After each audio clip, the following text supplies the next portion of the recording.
Welcome everyone to Beyond the Adventure. Today is the first episode from the 7th season of Adventure Wednesday, where I take you guys to Skinner State Park, where Mount Holyoke is located, and also the Summit House. Let's get going.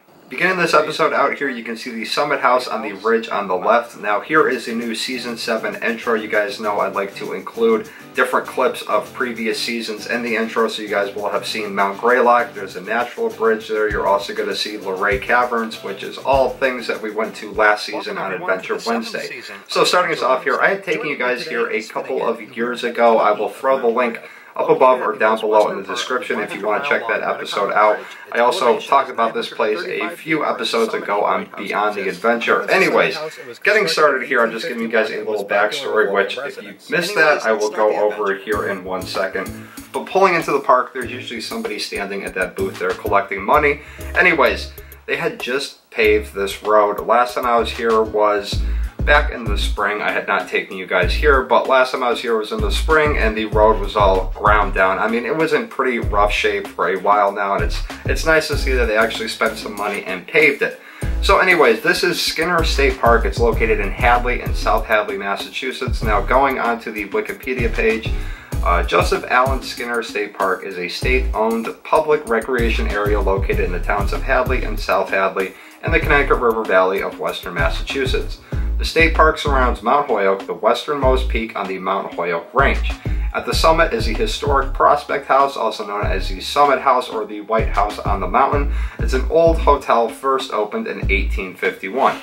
So heading up here, this is an absolutely awesome ride if you guys ever do take a motorcycle up here, or if you ride a motorcycle, this is an awesome ride to go on to go up the mountain here. It's a lot of fun in a truck or Jeep or car or anything, but it is a nice drive up the mountain. Like I said, it's going to take about 5 to 10 minutes-ish to get up the mountain, depending on how much traffic there is and everything like that. As you can see, there was absolutely nobody here this day. So the elevation is 896 feet, even though there is a sign up at the top that says it's like 941 feet, and I believe I originally quoted it as 935 feet. So it's somewhere around the 940 foot height of the, or a 940 foot elevation of the mountain. You can actually see it looks like they had built up on it, so they did maybe increase the height of the mountain right there, 942 feet. Anyways, in its heyday, a steamer would pick up guests at the Smiths Ferry Railroad Station across the Connecticut River in what is now Northampton, ferrying them to a tramway leading to the halfway house. From there, guests could take a steep inclined tram to the summit. The Prospect House, under the proprietorship of John and Franny French, was expanded twice, first in 1861, and then it was nearly doubled in size with the construction of an annex in 1894. There's Finnegan here. He joined me for this adventure today. This is the first time I had taken him out filming an episode at all, so there are a couple times that the camera is kind of shaky. I do apologize for that. This is a look inside of the Summit House. Now, out of all the times I have been here in my life, that's probably the second or third time that I've actually seen lights on inside the building. You weren't able to get into the building. There were some there were Department of Environmental Protection or Massachusetts Parks employees, something in there. There were people in there that were cleaning it up, and it looks like they were getting ready for some sort of event that was going to be taking place on the weekend. Now, last year or the year before, they actually redid the whole deck, like the surrounding deck on this house here, on this old hotel.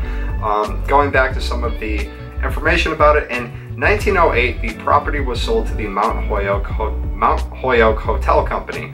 The corporation was formed by Joseph Skinner, a local industrialist, and Christopher Clark to hold the land in trust for an eventual state reservation.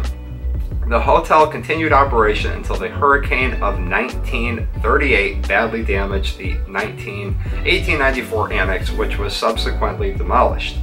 So, like I said, the hotel, it's not really a hotel anymore. They have events up there. They have little concert venues and stuff like that. I always liked going off to the back end of the summit here. It kind of reminded me of like a Middle Earth-ish type of vibe. You have all these like rolling hills and everything, and they have this really cool little picnic area down here. They say it is handicap accessible, but I do have to warn you, if you have a wheelchair, you're kind of going down a slope like that, so I don't really know how accessible it is. Either way, you can see how windy it was. You can see all the clouds rolling through. That is one reason why the drone did not go up. Now here is a memorial for a plane that actually crashed on this mountain. And this is not the same plane. There was actually a plane that crashed on Mount Tom in Holyoke, and there was also a plane that crashed on Mount Skinner here. This was on 27th of May 1944, an Air Force B-24J. And let me just find out Mount Tom airplane crash. The other one was July, no. That one, the one in Mount Tom was a B-17 that crashed on... Alright everyone, back in the truck where that is going to do it for today's episode. Where's the exact date? If you enjoyed the footage, let me know by giving this video a thumbs up. July 9th, 1946. So 2 separate crashes from surrounding airplanes. Here is the new October or the new fall outro for the channel. Anyways guys, that is going to do it for today's episode. Thank you very much for watching. If you enjoyed the video, give it a thumbs up, and I'll see everyone on Friday for Free for All Friday. Peace.